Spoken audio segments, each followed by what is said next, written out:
पैशांच्या बॅगचा व्हिडिओ या प्रकरणामध्ये मंत्री संजय शिरसाट कोर्टात धाव घेणार आहेत। ठाकरेंच्या शिवसेनेचे खासदार संजय राऊत यांच्या विरोधात मानहानीचा दावा ते ठोकणार आहेत। संजय राऊतांनी पैशांनी भरलेल्या बॅगचा जो आरोप केलेला आहे तो खोटा असल्याचा दावा शिरसाटांनी केलाय। संजय शिरसाट वकिलांमार्फत संजय राऊतांना नोटीस पाठवणार असल्याची माहिती आहे। दरम्यान अशा धमक्यांना मी भीक घालत नाही असं म्हणत राऊतांनी पलटवार केलाय।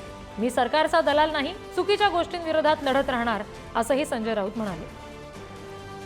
कायदेशीर कारवाई माझ्यावरती काय नवीन नाही। आमच्यावरती सामनाच्या संपादकांवरती कायदेशीर कारवाई हा प्रकार नवीन नाही।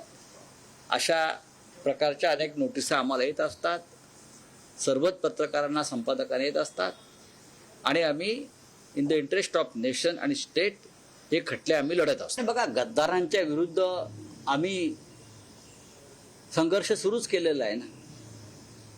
हे जे मोगल आहेत, हे मोगल कोण आहेत?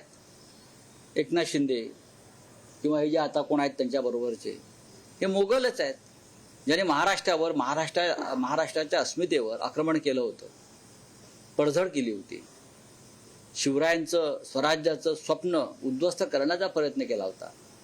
त्या मोगलांचे वंशज आहेत ते सगळे। त्याच्यामुळे त्यांनी मला इतिहास शिकवू नये, अजिबात शिकवू नये।